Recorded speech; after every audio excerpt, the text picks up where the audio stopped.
Il existe 5 sources de revenus dans la musique. Ceux qui savent les actionner sont capables d'en vivre très confortablement. Bonjour à tous, bienvenue dans cette vidéo. Je m'appelle Tariq, je suis producteur, éditeur et artiste à succès, plusieurs fois certifié disque d'or et de platine. Et aujourd'hui, j'aide des artistes et des producteurs indépendants à vivre de leur musique. Bonjour à tous, bienvenue dans la seconde source de revenus dans la musique. Et cette seconde source de revenus, c'est le booking, c'est-à-dire la vente de prestations d'artistes sur scène, en club, en showcase, pour des mairies, pour des festivals, peu importe. Et pour mettre en place cette seconde source de revenus, il suffit pas d'être bon, il suffit pas de sortir du son régulièrement, il faut savoir se vendre. Et pour savoir se vendre, il y a certaines méthodes qui marchent. Si vous les connaissez, croyez-moi sur parole, vous allez remplir votre agenda avec au moins 1 an d'avance. Je vais vous en exposer 5 aujourd'hui, j'en expose bien plus dans la formation producteur et artiste à succès et je vous en exposerai encore beaucoup dans le webinaire que j'organise. N'hésitez pas à cliquer sur le lien sous la vidéo si vous souhaitez y participer. Le premier truc, c'est l'apparence. C'est le premier truc à maîtriser et à soigner quand on cherche à vendre une prestation d'artiste. Et l'apparence, c'est pas simplement le fait de bien s'habiller ou de bien se présenter en face d'un organisateur. Ça passe par les supports que vous lui envoyez. Faut que vos projets soient propres, soient clean, par les clips que vous présentez. Si vos clips ressemblent à rien, il va pas vous acheter de date. Si vos clips sont trop orientés dans un style alors qu'il en joue un autre, en matière d'image, ça ne matchera pas, il vous achètera pas de date. Si votre musique est mal mixée ou mal masterisée, il va juger que votre apparence n'est pas professionnelle et il va vous mettre de côté. Tous les aspects qui peuvent être appréciés, que vous allez présenter à un organisateur, doivent être soignés. Donc bien sûr, la manière dont vous vous présentez, votre voix au téléphone, votre manière de lui parler, la qualité des supports que vous présentez, ne serait-ce que l'adresse email que vous présentez, un truc du genre artist.management@gmail.com est forcément moins crédible qu'un prénom admettons scorpiomusic.fr. C'est beaucoup plus crédible d'avoir une adresse, un nom de domaine professionnel. Tout ça, c'est des points de détail qui inconsciemment vont jouer dans le choix d'un organisateur. Donc le premier point, c'est de soigner votre apparence. Le deuxième point, c'est ce que j'appelle la valeur ajoutée aperçue. Plus on a l'impression que vous valez cher, plus on est capable de vous acheter si le prix que vous proposez est raisonnable. Je répète, plus on a l'impression que vous valez cher, plus on est prêt à vous acheter si le prix que vous demandez est raisonnable. Je vous donne immédiatement un exemple. Si demain vous êtes organisateur et qu'on vous propose ces deux profils d'artistes-là, dites-moi lequel vous choisiriez. Le premier profil, c'est un groupe. Voilà, il y a 5 musiciens, donc un guitariste, un batteur, un bassiste, un chanteur et pourquoi pas un saxophoniste. Et voilà, ils viennent sur scène, ils vont chanter 30 minutes. Ils ont un répertoire, admettons, donc de variété internationale. Et voilà, le groupe tient la route, ils ont des références, ils ont tout ce que vous voulez. Mais il n'y a pas plus de magie que ça. Et le deuxième groupe, c'est un artiste solo, mais par contre, attention, il vient avec 2 danseurs qui viennent faire des danses endiablées, ultra bien chorégraphiées. Ils sont dans la même tenue tous les deux derrière. Il y a un jeu de lumière, il y a un DJ qui va tournoyer avec une serviette au-dessus de sa tête, qui est également animateur, ambianceur, qui va prendre le micro, faire bouger la foule. L'artiste a une prestance, il tient sur scène, etc. Machin. Le show peut durer 30 minutes, mais attention, si le public en redemande et que tu nous en donnes l'autorisation, il peut continuer. Si tu veux qu'on le raccourcisse un petit peu à cause de ton timing, on peut le raccourcir, etc., etc. À votre avis, vous allez avoir envie d'aller vers lequel? Eh bien, naturellement, vers le deuxième. Pourquoi?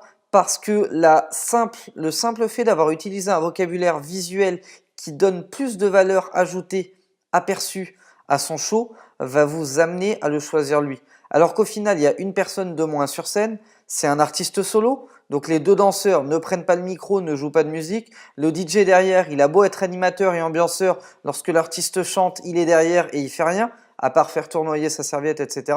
Mais voilà, le fait qu'on ait utilisé un vocabulaire visuel là-dessus, ça vous donne l'impression que le second show a plus de valeur que le premier. Si bien que même si le deuxième demande un cachet de 500 ou de 1000 euros plus important que le premier, vous allez à 70% vouloir acheter le deuxième.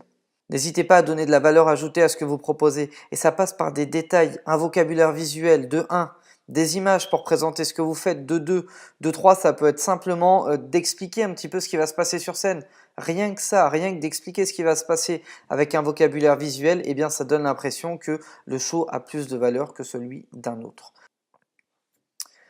Le troisième outil que je vous donne aujourd'hui, il est extrêmement puissant, les amis. Ça s'appelle la recommandation. C'est un truc que j'ai utilisé dans mes débuts, que j'utilise encore aujourd'hui et que j'utiliserai certainement jusqu'à la fin de ma vie parce que ça marche extrêmement bien. C'est la recommandation. Je vais vous expliquer ce que je faisais à l'époque où j'ai commencé à vendre Makassi. C'était un artiste inconnu au bataillon. Aucune radio ne le jouait, aucune télé. Il était même pas joué en club. Il avait sorti juste un titre avant ça. Et clairement, à chaque fois que j'appelais un club, personne n'en avait jamais entendu parler, ni d'Adam, ni d'Ève. Du coup, ce que j'ai fait, c'est que j'ai commencé à proposer des shows gratuits à des clubs avec qui je m'entendais à peu près bien. Soit parce que j'y allais en tant que client, soit parce que j'y avais été avec d'autres artistes ou autres. Et je leur disais, écoute, on va te proposer un show, ça va durer 20 minutes, c'est complètement gratuit, on prend ni cachet, ni défraiement, ni quoi que ce soit, les gars boiront pas de bouteille, enfin vraiment, ça va pas te coûter un centime. Nous, ce qu'on veut, c'est un espace scénique pendant 20 minutes, faire notre promo. En général, les mecs, quand ils ont rien à faire le vendredi ou le jeudi, ils te disent OK. L'idée à ce moment-là, c'est d'arriver d'une part avec un dispositif visuel, donc filmer, prendre des avis de témoignages de clients, etc. Mais surtout, au grand surtout, faire un show de malade et juste après, aller recueillir les impressions de l'organisateur. Et dans 9 cas sur 10, il me disait « Putain, c'était un truc de dingue. Le monde a bougé, les gens ont adoré, moi-même j'ai adoré, ça fait longtemps que j'ai pas vu un show comme ça, c'était énorme. » Et là, le premier truc que je lui demandais, c'était « Est-ce que tu as dans ton entourage des gars qui ont des clubs ou qui organisent des soirées en club qui seraient éventuellement susceptibles d'être intéressés par Makassi ?» Et là, dans 9 cas sur 10, tu as « Ah ouais, je connais un tel, tiens, appelle un tel de ma part, etc. » Et le truc, c'est qu'il faut bien verrouiller en disant, du coup, si je leur demande de t'appeler pour te demander ce que t'en penses, est-ce que tu pourras leur dire que c'était bien, enfin que t'as apprécié, que voilà, que les gens ont aimé, etc. Et là, dans 10 cas sur 10, il te dit, bah bien sûr, avec plaisir, si un tel m'appelle en me demandant ce que j'en pense, je lui dirai la vérité, c'est que j'ai adoré, c'est que ça a blindé ma salle, c'est que les gens ont adoré, qu'ils sont repartis tous avec des bons souvenirs dans la tête, qu'ils ont tous passé une bonne soirée, il n'y a aucun souci là-dessus. Et bah ça tombait pas dans l'oreille d'un sourd. En général, les shows en club, c'est le week-end. Je laisse passer le dimanche, le lundi. Le mardi matin, eh ben, je commence à appeler des clubs, donc ceux qui m'a recommandé. Et à chaque fois, je suis très très mal reçu, jusqu'au moment où je dis, mais je t'appelle de la part de un tel. On est passé chez lui le week-end dernier. C'était énormissime. Tu peux l'appeler si jamais tu as besoin d'avoir plus de précision. Il t'en parlera mieux que moi. Ah bon, t'es passé chez un tel, etc. Et là, tout de suite, le climat devient beaucoup plus chaleureux.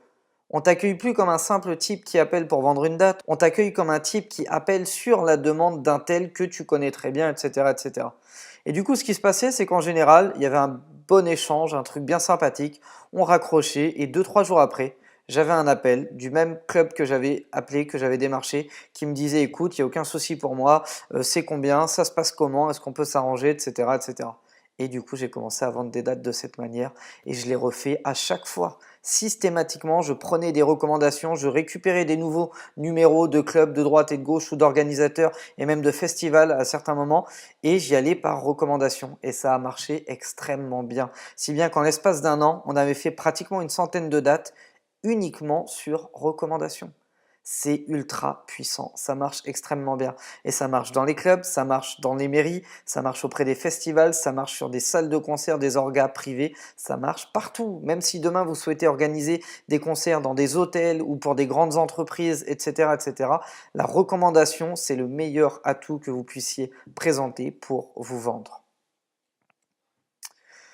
Le quatrième point, c'est la maîtrise du prix. Ça, c'est plus un truc pour éviter de vous viander dans le temps qu'un truc pour vendre. Quoique, ça peut aider. L'idée de la maîtrise du prix, c'est qu'il faut que vous ayez un prix unique, exclusif et indiscutable.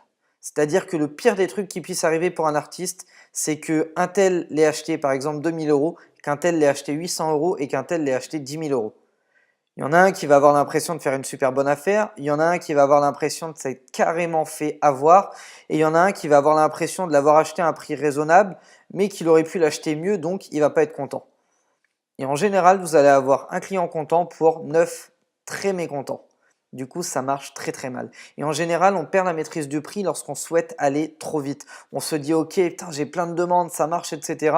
Là, il y a des organisateurs externes qui vont venir vous voir, vous dire, écoute, moi, je peux te vendre à mon panel de clients, je peux te faire 25 dates, mais par contre, moi, je veux le vendre à temps et je te reverserai tant. Et là, en général, ils le vendent plus cher et ça tourne et le mot se passe, etc. Et vous êtes flingué, vous êtes très très vite grillé. Donc, ce qu'il faut faire, c'est arriver avec un prix fixe.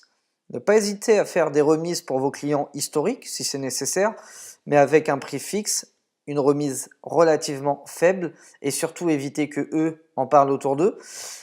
Et surtout, si demain vous devez travailler avec des prestataires externes qui vendront des dates pour vous, imposez de facturer en interne, imposez de dire tu m'apportes l'affaire, je te rémunère une commission en fonction du prix auquel tu vas le vendre, donc que moi je vais te donner. Donc admettons que je vende un artiste 5 000 euros, tu pourras le vendre 5 000 euros, pas 1 euro de plus, j'encaisse les 5 000 euros et je te reverse tes 20% ou 30% ou plus de commission sur vente. Il faut que ça se passe de cette manière. De cette manière, vous aurez de 1 la maîtrise à 100% du prix, de 2, vous récupérez un client qui rentre en base. Et ça n'a pas de prix.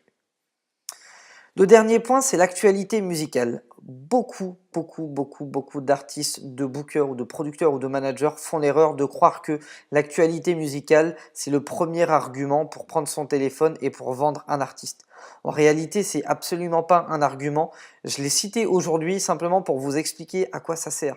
L'actualité musicale, ça doit servir de prétexte pour démarcher et non pas d'argument. C'est allô, je t'appelle parce que cet album-là est sorti, ou parce que on vient de rentrer en radio, ou parce qu'on est numéro 1 des ventes là-bas, ou parce qu'on stream pleine balle ici, etc., etc. L'actualité musicale, c'est vraiment uniquement un motif. C'est un motif de relance, c'est un motif pour démarcher, c'est un motif pour faire des propositions, c'est un motif pour éventuellement faire des réductions des prix à certains clients historiques, etc., etc. Mais en aucun cas, c'est un motif de vente.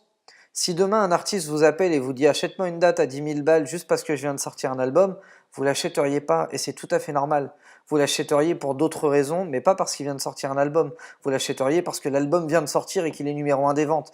Vous l'achèteriez parce que l'album vient de sortir et qu'il vient de faire 3 dates et que ces 3 dates ont été full, à guichet fermé. Là, c'est intéressant, mais c'est pas parce que l'album est sorti. En revanche, il peut vous appeler pour vous dire que l'album est sorti et que du fait que l'album soit sorti, une tournée est en train de se mettre en place, etc., etc. Donc voilà, pour résumer, la deuxième source de revenus dans la musique, c'est le booking, c'est la vente de prestations d'artistes en club, en festival, en concert, auprès de mairies, auprès d'entreprises, auprès de tout ce que vous voulez d'ailleurs, peu importe, le tout c'est de vendre une prestation d'artiste. Il y a 5 points essentiels qu'on a vus aujourd'hui, c'est qu'il faut soigner votre apparence, donner une valeur ajoutée aperçue immense pour réussir à vous vendre plus que la concurrence. De 3, faire appel à la recommandation, c'est un effet de levier incroyablement puissant, c'est un outil incroyablement puissant pour vendre.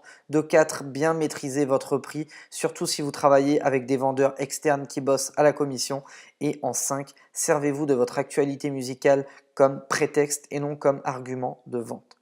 Si vous souhaitez en savoir plus, si vous souhaitez encore plus de trucs pour réussir à vous vendre, pour blinder votre agenda, n'hésitez pas à cliquer sur le lien sous la vidéo. Vous allez avoir 2 liens. Le premier, c'est une invitation pour participer à une conférence en ligne 100% gratuite dans laquelle on va reprendre les 5 sources de revenus dans la musique en détail. Je vais vraiment vous donner des trucs de dingue, des trucs en or massif pour réussir à actionner ces 5 sources de revenus dans la musique. Le deuxième lien, c'est une présentation de la formation producteur et artiste à succès que je propose. C'est la seule formation que je propose à l'heure actuelle. Il n'y en aura pas d'autres. J'ai aucune envie d'en faire d'autres. Mon but, c'est d'aider des artistes ou des producteurs indépendants à réussir dans la musique. Et cette formation, croyez-moi sur parole, va vous y aider grandement. Merci à tous d'avoir été attentifs à cette vidéo. Si jamais vous avez aimé ce contenu, je vous invite à liker la vidéo, à vous abonner à la chaîne YouTube Producteur à succès. Et je vous retrouve demain à 17 h pour la 3e source de revenus dans la musique. À demain.